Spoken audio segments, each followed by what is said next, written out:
So, Russell Westbrook, we all want to see a trade happen, and the Utah Jazz seem to be the most likely destination. Now, if the Lakers could acquire some assets from Utah, then that would be wonderful, right?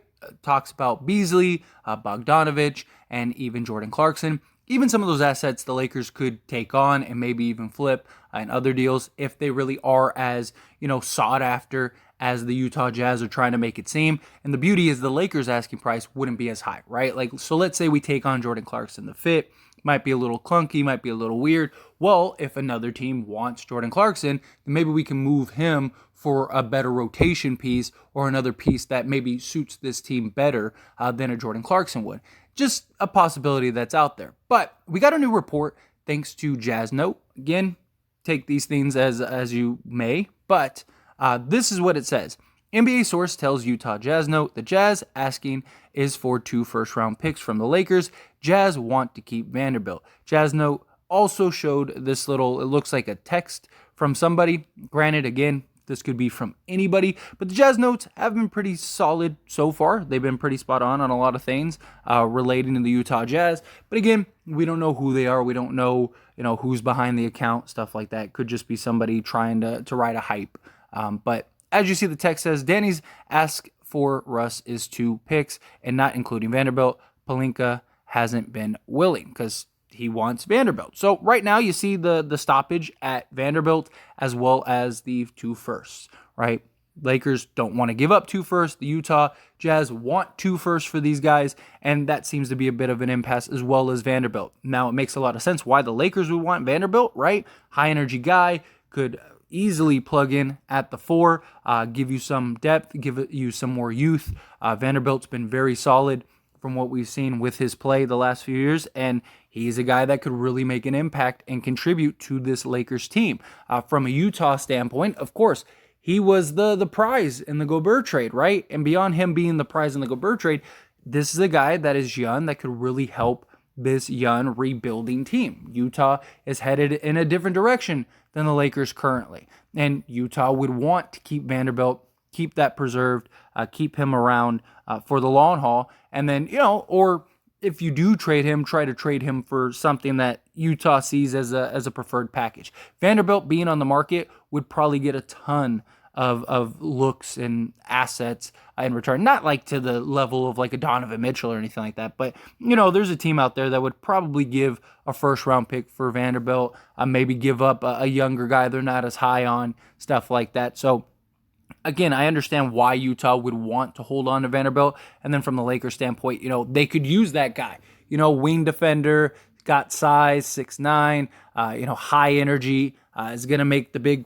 impact plays, is not going to try to do too much, understands his role, and is, again, a young asset for this Lakers team.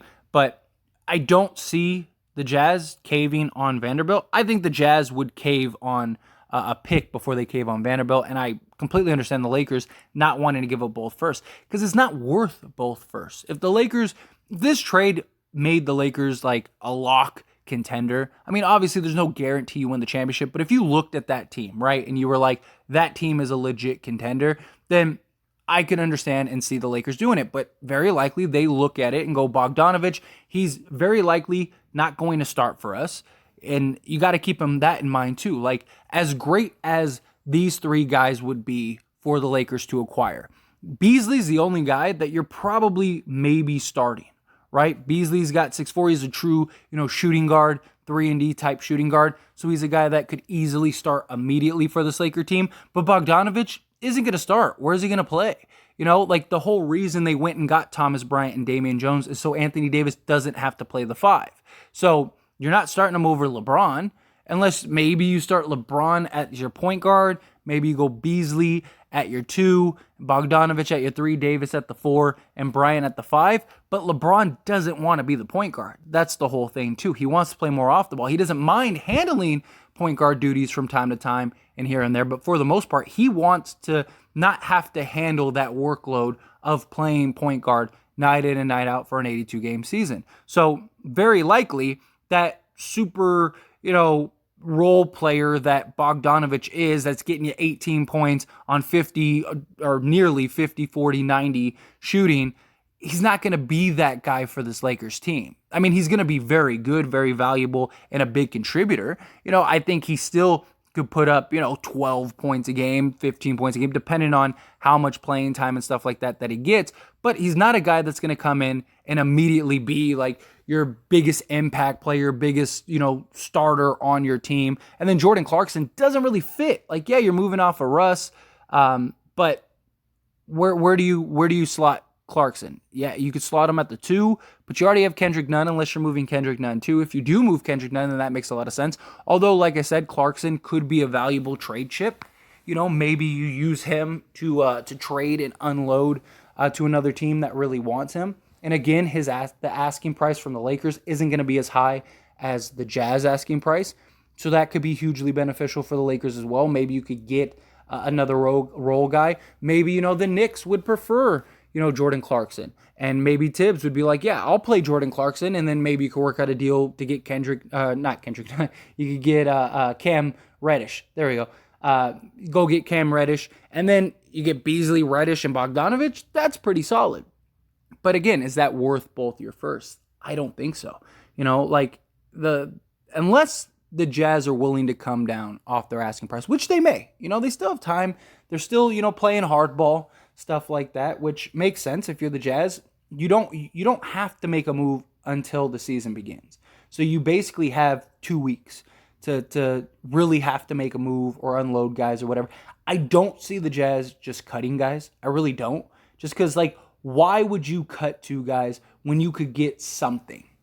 And again, they're a rebuilding team. They're a team that has clearly picked a direction. They still could be very solid, but you want to pick a direction. Are you rebuilding, or are you going to be a veteran-led team? And so I don't see them saying, okay, we're going to be a veteran-led team while we're trying to rebuild. It doesn't make sense. And them cutting guys doesn't make sense. It's better to get something than nothing. I do think the Lakers would give up a first, maybe even a pick swap, something like that. But Danny Ainge wants to fleece the Lakers. He wants to get whatever and as much as humanly possible from the Lakers. If he could get all the seconds plus the firsts, he would. He would do that in a heartbeat. But Rob Pelinka's standing pat. He's standing strong, which I'm not against him doing. I'm really not. If you have to go into this season with the roster you currently have, go into the season with the roster you currently have. I still think that this roster could be very good. I don't know. I'm not somebody that's saying they're a contender or anything like that, because that's not realistic. But I do think that they could be a very solid team. We haven't even seen them play a game yet. So how can we come to a conclusion? We don't even know how this team is going to perform, how they're going to play, what's the chemistry going to look like, what are the starters, what are the rotation players, how is this going to work out? Let's let them play a couple games first. Let's let them play at least a handful of games before we make any definitive conclusions on what this team is or what they could be or anything along those lines. And I do think that the Jazz trade definitely makes us better, but I don't think it makes us that much better. That's okay, the Lakers are a legit contender now. I think that it makes them, definitely a hard team, a hard out, and I would take my chances with that team, but I don't think it's worth both firsts. I just don't. I think if you're the Lakers, you're better off just waiting and see what else comes on the horizon. Hopefully Danny Ainge blinks. What else is out there?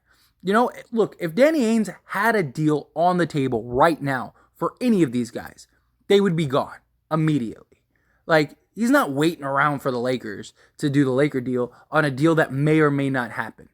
If a team came to him right now and said, we will give you this and a first for Bogdanovich would be shipped out to that team immediately.